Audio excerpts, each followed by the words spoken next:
magandang gabi sa inyong lahat. Ako nga palang muli si Lerma Novales Sarmiento, ang author ng aklat na ito na pinamagatang Life in Three Parts. Sa araw na to, gusto kong ibahagi sa inyo kung bakit sinabi ni Kristo na ang Holy Spirit, ang Espiritu Santo, yung kanyang iiwan na siyang magiging katulong natin dito sa mundo. Habang tayo naglalakbay dito sa mundo na siyang tutulong sa atin. Sinabi ni Kristo na templo ng Espiritu Santo ang ating katawan. At ang tao ay hindi nabubuhay dahil sa tinapay lamang. Gusto kong ipabatid sa inyo ang katotohanan na ang Espiritu Santo ang siyang may gawa ng katawan at kaluluwa nating mga tao. At ang Espiritu Santo rin ang nagbibigay ng buhay sa atin, ng liwanag at ng kalakasan. Kaya tayo ay nabubuhay sa mundo. At ang Espiritu Santo rin ang siyang gumigising sa atin sa araw-araw. Dahil siya yung may gawa ng ating buhay. Siya ang may hawak ng buhay natin, na siyang nagbibigay sa atin ng buhay. Kaya tayo ay nananatili dito sa mundo. At sa huli siya rin yung babalik para bawiin yung buhay para ang tao ay lumisan dito sa mundo.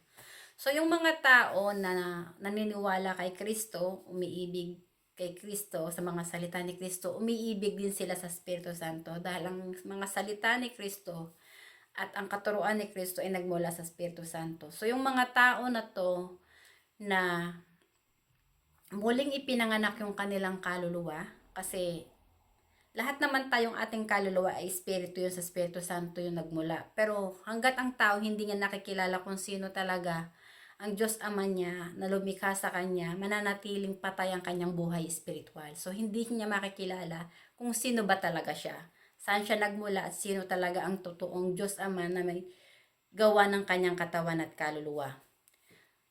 Ang Espiritu Santo ang siyang provider, protector, comforter at helper mo yan.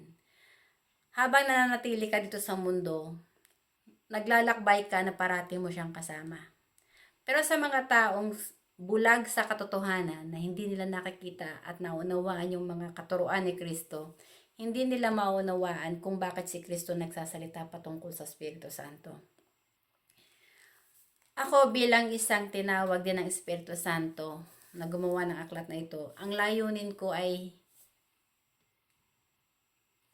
ang mga tao ay hikayatin na magbalik tanaw at pag-aralan nilang mabuti yung mga katuruan ni Kristo para ang kanilang mga tenga ay maging bukas at ang kanilang isipan ay magkaroon ng karunungan at kaalaman kung bakit nga ba sila nag-i-exist dito sa mundo. May mga tao hindi naniniwala na ang Diyos ay umiiral, na sinasabi nila hindi daw nag-i-exist, wala daw Diyos.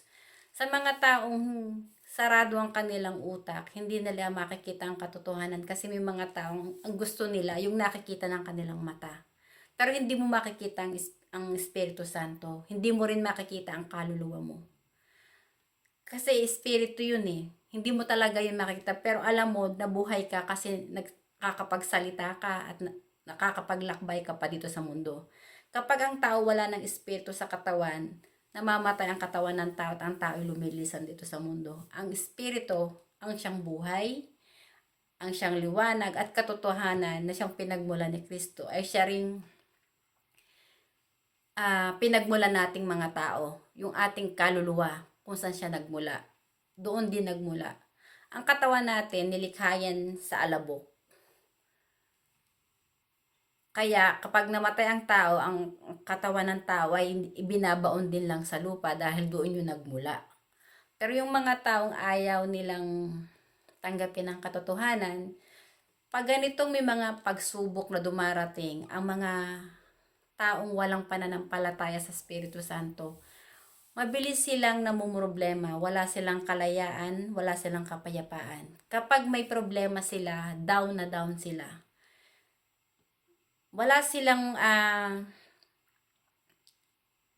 naghahanap sila ng kakampi.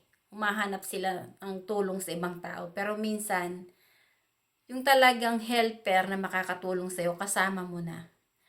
Kapag nanalangin ka sa Holy Spirit, lahat ng hihilingin mo sa Kanya at naaayon sa kagustuhan niya, ibibigay yan ng Holy Spirit sa'yo.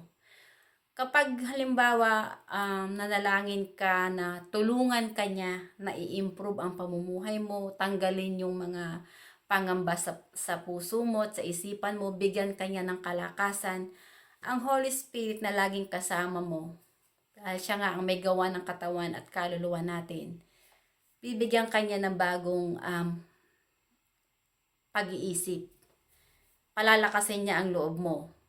Yung lahat ng nakikita mong mga masasama dito sa paligid mo, kahit gaano kagulo yan, magiging panatag pa rin ang loob mo at ang puso mo dahil ang Holy Spirit ang may hawak ng buhay mo. Alam mo na hindi ka pababayaan ng Holy Spirit. At kahit mawala ka dito sa mundo, dahil alam mo naman sa puso mo na traveler ka lang dito sa mundo, hindi ka dito talaga nagmula dahil espiritu ka rin, katulad ni Kristo, yung kaluluwa mo espiritu din, lilisan ka talaga sa katawan mo at babalik ang iyong kaluluwa sa espiritu kung saan talaga ito nagmula. Dahil yun talaga ang totoong pinagmula ng buhay ng tao, ang espiritu. At ang Espiritu Santo ang siyang Diyos Ama. Ang kaluluwa ay ang siyang anak ng Espiritu Santo. So yung mga kaluluwa na naging tapat at totoo sa Espiritu Santo, kahit anong mga dumaang pagsubok, magiging malaya, mapayapa ang puso ng mga yan. Puno sila ng pag-asa, puno sila ng kaliwanagan. Kapag may mga problema dumarating, alam nilang laging magagawa nyo ng solusyon. Lagi silang iaangat ng Holy Spirit. Kasi ang Holy Spirit lagi ang kasama nila. Na silang tutulong habang sila naglalakbay dito sa mundo. Ito yung gustong ipabatid ng Holy Spirit. Na yung mga tao sana matutong mag-repent, magsisi at magbalik loob sa Kanya. Yung mga kaguluhan na meron tayo ngayon sa ating mundo, lahat yan mawawala yan kung ang bawat tao dito sa mundo ay magbabalik loob sa Kanya at kikilalanin ng tao ang Espiritu Santo sa puso nila na siyang nag-iisang amang espiritual na nagbibigay ng buhay sa ating mga tao. Maraming mga tao naging suwail na sa Espiritu Santo. Mas minahal nila ang sarili nila at ang mga bagay dito sa mundo, yung pera, karangyaan at kung ano-ano pa. Ang buhay espiritual nila ay patay. Kaya yung mga tao na namumuhay ng walang pananampalataya sa Espiritu Santo, kapag dumating yung mga problema, talagang lumulubog sila. Napupuno sila ng takot, wala silang kalayaan, wala silang kapayapaan, dahil ang kaluluwa nila ay nabalot ng kadiliman. Ang tao na nabalot ng kadiliman, ang nasa utak niya lahat ay problema, hindi solusyon.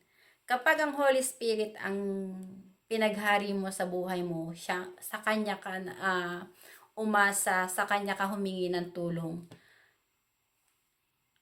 maglalakbay ka dito sa mundo na panatag. Wala kang katatakutan. Dahil alam mo nang may hawak ng buhay mo ay ang Holy Spirit. Siya lahat ang nakakaalam. Bago ka pa humingi kung anong kailangan mo, alam ng Holy Spirit kung anong kailangan mo. Dahil siya nga ang may gawa ng katawan at kaluluwa mo. Siya yung lumikha sa'yo. So yung mga tao na naniniwala kay Kristo at naging kaisa ni Kristo na umiibig sa Espiritu Santo at sumasampalataya sa Espiritu Santo, talagang mapafind out nila yung totoong kasiyahan, totoong kapayapaan at siyang hindi kayang bilhin ng pera. Walang bagay dito sa mundo na pwede mong i-compare sa presensya ng Holy Spirit. Kasi ang bunga ng Holy Spirit ay puno ng pag-ibig, kasiyahan, kapayapaan, liwanag, lakas. Hindi ka madadown kapag ang Holy Spirit ang iyong inuna. Siya yung iyong ginawang priority sa buhay mo. Dahil pag minahal mo ang Holy Spirit, mamahalin ka ng Holy Spirit din. Bibigyan ka niya ng mga kalayaan, kapayapaan, na ikaw lang ang makakaramdam. Para sa ibang tao, hindi nila nakikita na masaya ka, pero sa puso mo masaya ka, ang isipan mo malaya. Ang tao na magkaroon ng kapayapaan ang kanyang isipan ay kayamanan na yun. mahirap yung bilhin, hindi mo kayang bilhin ang kapayapaan, yung magkaroon ka ng peace of mind, yung confidence na ng kalakasan. Hindi yun mabibili ng pera. Hindi mo yun makukuha sa ibang tao. Ang Holy Spirit ang magbibigay nun sa'yo. Hindi nanggagaling sa labas. Yung bunga ng Holy Spirit, dahil siya yung nananahan sa katawan mo, siya yung iniibig mo, bibigyan ka ng Holy Spirit yung lahat ng bunga niya. Yung confidence, kakontentuhan, pagiging masaya, pagiging mabait, lahat ng kwan. Pero may ugali ka rin naman na magiging matapang ka kasi lalo ang kaharap mo alam mo, may mga taong walang hiya na talagang may puso sila ng mga mata pobre, ang puso nila, kala nila sila ay nakahihigit sa iba, pero lahat tayo ng tao dito sa mundo, pantay-pantay lang tayo. Walang mayaman, walang mahirap. Sa paningin ng Espiritu Santo, pare-parehas lang tayo na pinahiram niya ng buhay. At darating ang panahon, pare-parehas din tayo na babawiin niya ang buhay na pinahiram sa atin. Pero, ang mga tao, marami, ang minamahal nila ay yung karangyaan ng mundo na siyang ibinibigay ni Satanas para lapastanganin ng Espiritu Santo. Sa totoo lang, ang Holy Spirit lang ang greatest helper, protector, provider, healer, comforter. So lahat ng mga tao na may sakit, hindi lang sa isipan, kundi sa puso, at maging sa anumang nararamdaman nila. Kung sa Holy Spirit sila hihingi ng tulong dahil siya ngayon nag-create sa atin, pagagalingin niya tayo. Yung mga tao na lumilisan na sa mundo kasi nagkasakit sila o pinatay sila o kung anumang sakon ang nangyari sa kanila, yun ay dahil binawi na ng Espiritu Santo yung buhay nila. Ang kanilang buhay na ibinigay ng Espiritu Santo sa kanila ay hanggang doon lang. Bawat tao, ang buhay natin ay may hangganan dito sa lupa. Dahil tayo ay traveler lang dito sa mundo, ang ating kaluluwa. Ang ating kaluluwa ay hindi nananahan ng forever dito sa katawang lupa. Pansamantala lang nananahan ang ating kaluluwa. Ang kaluluwa ang buhay natin, hindi ang katawan ang nagbibigay ng buhay sa ating espiritu. Ang espiritu ang nagbibigay ng buhay sa ating katawan. Na maraming mga tao, yung kanilang espiritu ay hindi nila pinahahalagahan dahil mas iniibig nila yung mga bagay na makapagpapasaya sa kanilang katawan. Yung mga bagay na tulad ng damit, mga kung ano-anong mga mamahaling bagay na rilo, alahas, walang silbi yan. Dahil sa oras na binawi na ng Espiritu Santo yung kaluluwa sa katawan natin, lahat yun mawawalan ng kabuluhan. Pero kung iibigin mo ang Espiritu Santo, maglalakbay ka dito sa mundo ng mapayapa. Wala kang iisiping, kung may problema mang dumarating, kaya mong lampasan. Ako, marami akong pinagdaanan sa buhay ko. Pero, nanatili akong nakatayo, mapayapa ang puso ko, ang isipan ko, dahil alam ko na ang Espiritu Santo ay parati kong kasama at hindi ako nag-iisa. So, sa lahat ng sa paglalakbay ko dito sa mundo, alam ko na ang Holy Spirit ang gumigising sa akin kada araw-araw. Hindi ako gumigising para kanino. Ang Holy Spirit ang gumigising sa akin para maglakbay pa ako ng patuloy dito sa mundo. So, lahat ng aking mga ginagawa, sa Kanya ko nagpapasalamat sa Holy Spirit. Dahil ang Holy Spirit na nananahan sa katawan ko, ang siyang parati kong kasama, ang siyang kayamanan ko na hindi kayang nakawin at agawin ng kung sino mang tao.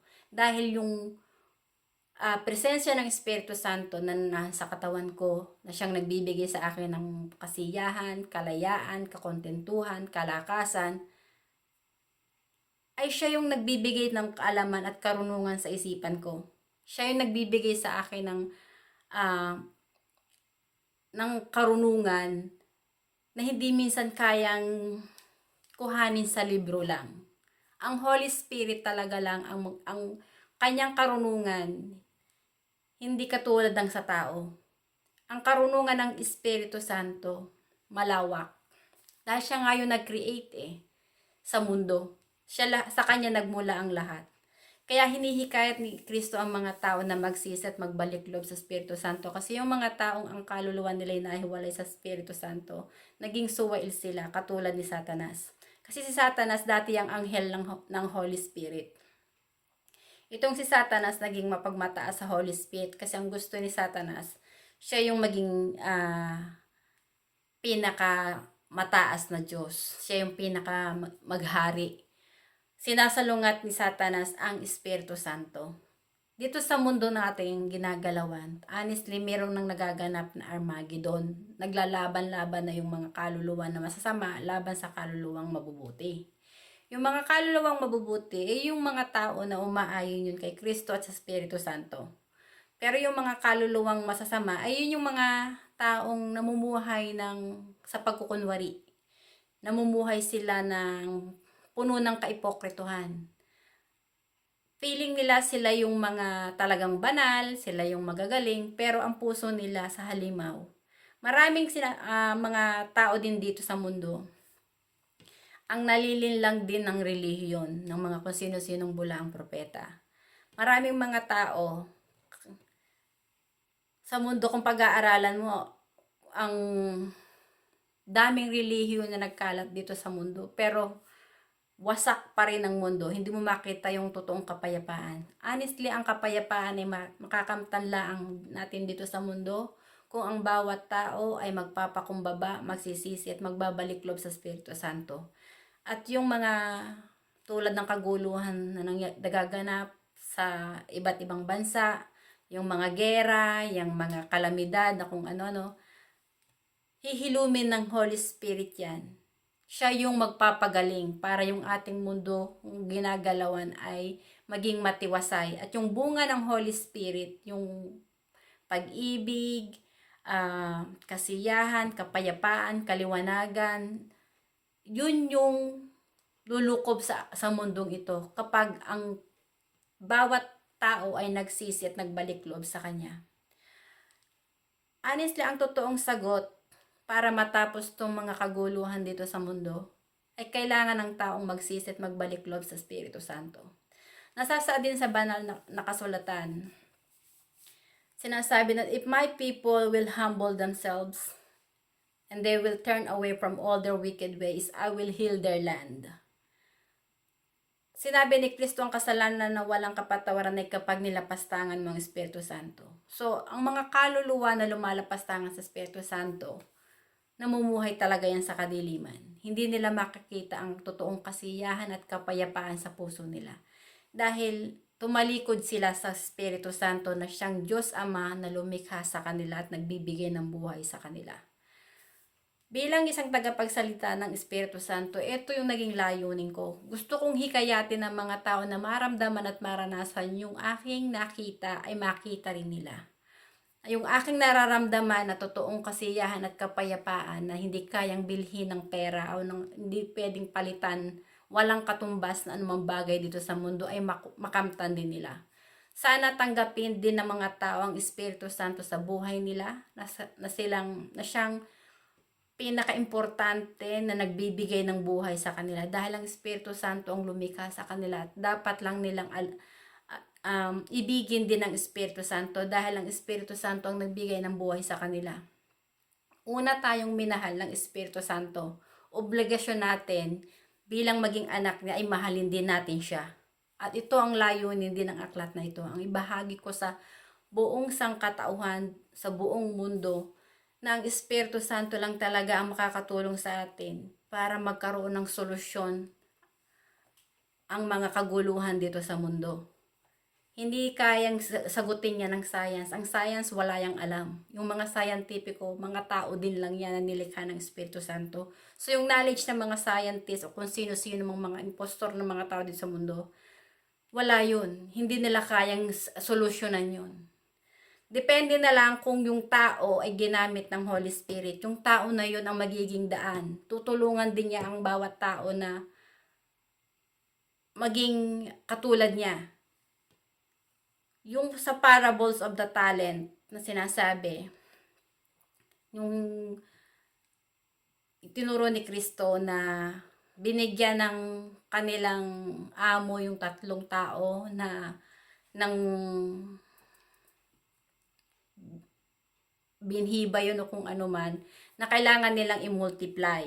So, yung isa, ang ginawa niya, ibinaon niya sa lupa, yung kanya, yung pera niya. Ibinaon niya sa lupa.